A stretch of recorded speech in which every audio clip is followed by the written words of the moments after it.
Hello दोस्तों, स्वागत है आपका आज के नए टॉपिक पे। आज का जो टॉपिक रहेगा data types in C plus plus. C plus plus language में दोस्तों कितने प्रकार के डेटा टाइप होते हैं, आज के इस वीडियो के माध्यम से हम लोग जानेंगे और समझेंगे डेटा टाइप्स के बारे में। तो चलिए दोस्तों, वीडियो को शुरू करते हैं। और वीडियो जो थोड़ा सा भी इंफॉर्मेटिव लगे दोस्तों तो चैनल को सब्सक्राइब करना है, लाइक करना है और शेयर करना है। तो चलिए दोस्तों, वीडियो को शुरू करते हैं।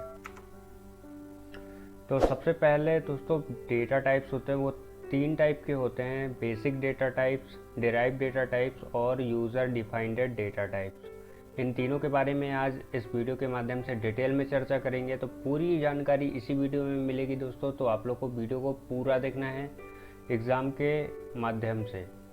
जिसके एग्ज़ाम के माध्यम से अगर कोई पढ़ रहा है तो नोट्स बना के भी रख सकता है दोस्तों, और आसानी के साथ में समझ सकते हैं।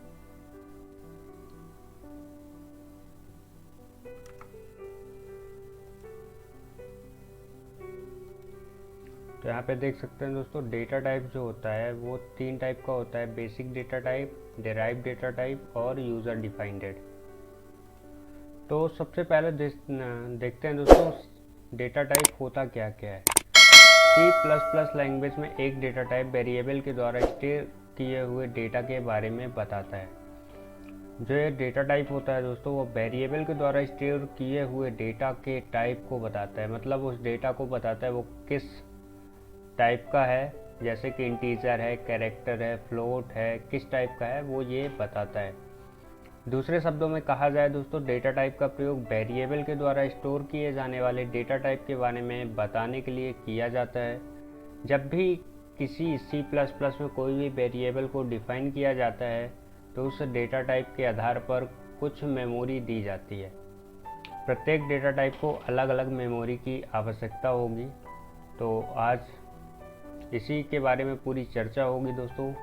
सी प्लस प्लस में तीन प्रकार के डेटा टाइप होते हैं, जैसे ही मैंने बताया आप लोग को: बेसिक, डिराइव्ड और यूज़र डिफाइंड। सबसे पहले डेटा टाइप आता है दोस्तों basic data type. Basic data type की जो टेबल है, इसको टेबल के माध्यम से समझते हैं दोस्तों। सबसे पहले डेटा टाइप आता है दोस्तों इंटीजर। इंटीजर होता है जिसको हम डेटा टाइप लिखते हैं INT के माध्यम से। इसका साइज़ जो होता है वो 2 या 4 बिट का होता है। फिर आता है दोस्तों फ्लोट। फ्लोट पॉइंट, इसका साइज़ होता है 4 बिट का। फिर आता है डबल। डबल फ्लोटिंग पॉइंट, इसका साइज़ होता है 8 बिट का। फिर आता है कैर, इसका पूरा नाम कैरेक्टर होता है। इसका डेटा साइज़ 1 बाइट का होता है। फिर WCAT/T वाइड कैरेक्टर के लिए यूज़ होता है, इसका डेटा टाइप 2 बाइट का होता है। फिर आता है बूल, जिसको बूलियन कहते हैं, इसका डेटा टाइप 1 बाइट का होता है। फिर आता है दोस्तों वॉइड। वॉइड मतलब खाली, इसका डेटा साइज जो होता है वो 0 होता है। सबसे पहला आता है दोस्तों इंटीजर्स। इंटीजर्स क्या है? इंटीजर्स कीवर्ड का प्रयोग इंटीजर्स को स्टोर करने के लिए किया जाता है। जो INT होता है इसका यूज़ होता है दोस्तों प्रोग्रामिंग में। इसी डेटा का यूज़ होता है, इसी कीवर्ड का यूज़ होता है इंटीजर को रिप्रेजेंट करने के लिए। इसका साइज जो होता है वो 4 बिट का होता है। और इसमें दोस्तों इतने से लेके इतने तक की वैल्यूज़ को स्टोर किया जा सकता है। एग्जाम्पल के लिए इंटीजर स्टूडेंट, और इसमें संख्या किसी भी नंबर को इंटर किया जा सकता है। इंटीजर में दोस्तों पॉइंट वाले नंबर इंटर नहीं किए जा सकते, बस इसमें केवल न्यूमेरिकल्स नंबर्स ही इंटर किए जाते हैं। सेकंड आता है दोस्तों फ्लोट और डबल। फ्लोट और डबल का प्रयोग फ्लोटिंग पॉइंट्स नंबर को स्टोर करने के लिए किया जाता है। फ्लोटिंग पॉइंट्स का साइज 4 बिट होता है और डबल का साइज 8 बिट का होता है। उदाहरण के लिए आप देख सकते हैं फ्लोट टेम्प 196.5, फ्लोट टेम्प 2 156.4। फिर थर्ड जो डेटा टाइप होता है दोस्तों वो होता है कैर। कैर कीवर्ड का प्रयोग कैरेक्टर्स के लिए होता है। इसका साइज 1 बाइट का होता है। इसकी रेंज 127 से लेके 128 तक या 0 से 255 तक की होती है। C++ में कैरेक्टर्स को सिंगल कोट्स के अंदर रखा जाता है। ये मेन पॉइंट है दोस्तों ध्यान में रखने वाला, ऑब्जेक्टिव टाइप यहाँ से क्वेश्चन आ सकता है।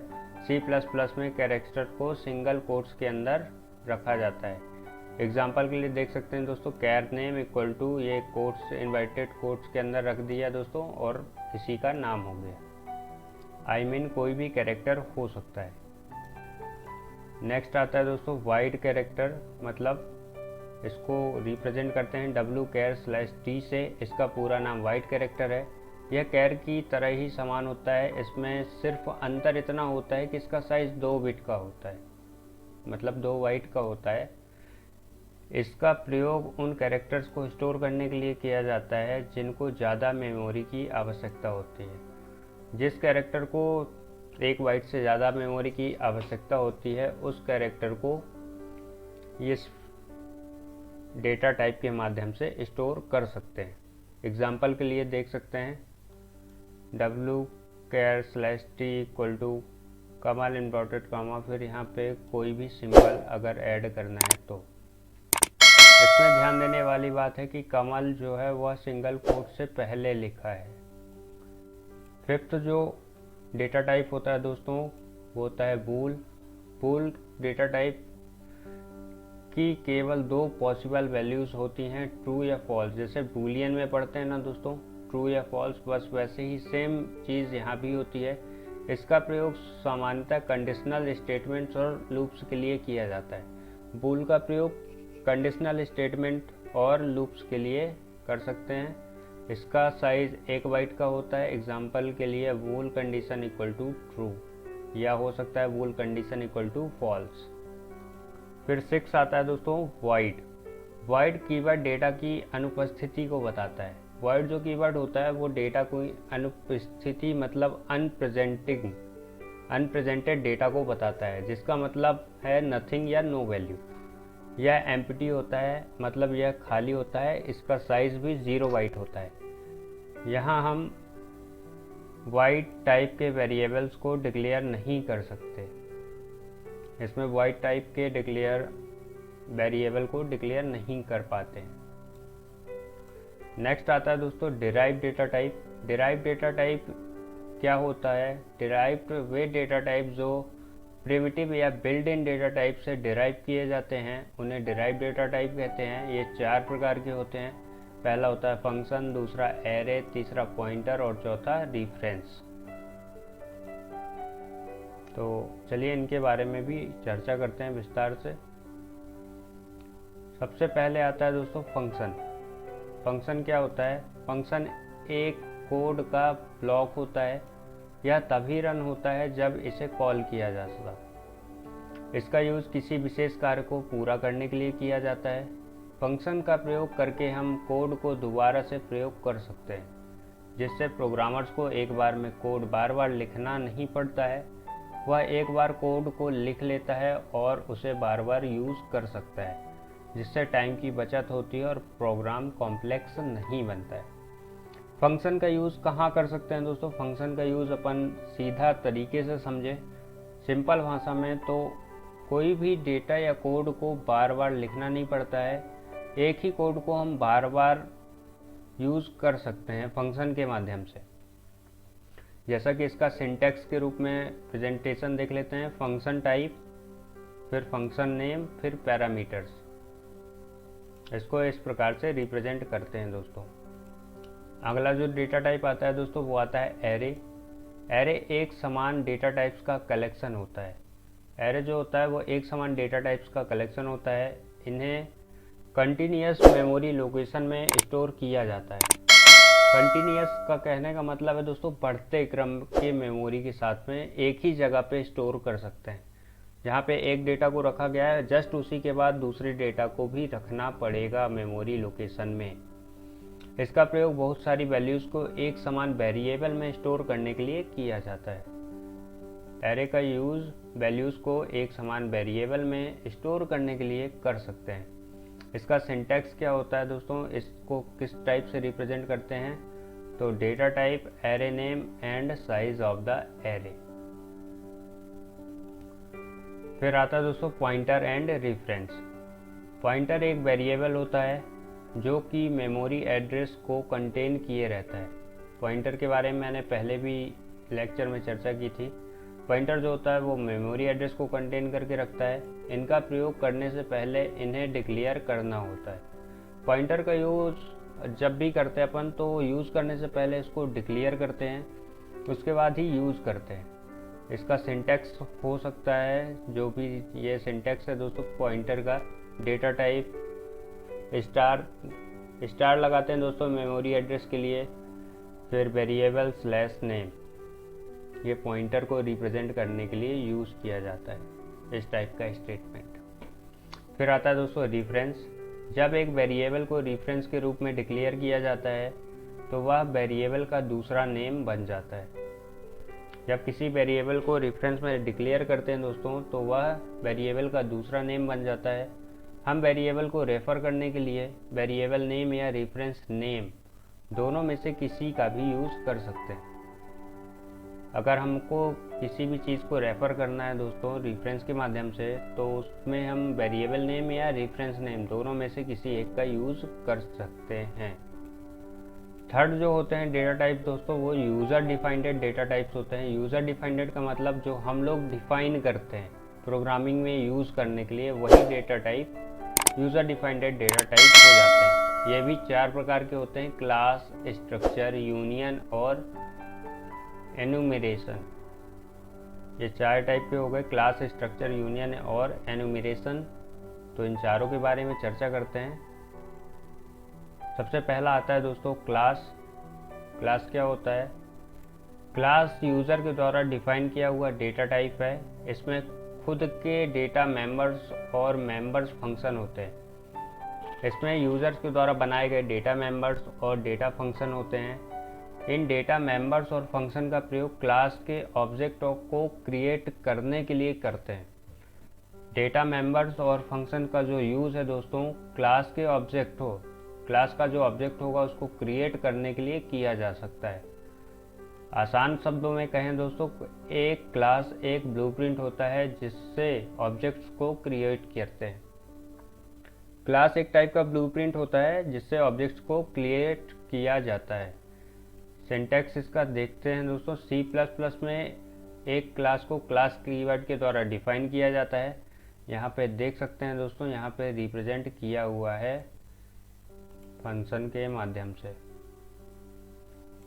क्लास का एक वो बनाया स्टेटमेंट, फिर कर्ली ब्रेसेस के अंदर पूरा जो भी क्लास के अंदर जितने मेंबर्स हुए उन सबको इंटर करते हैं।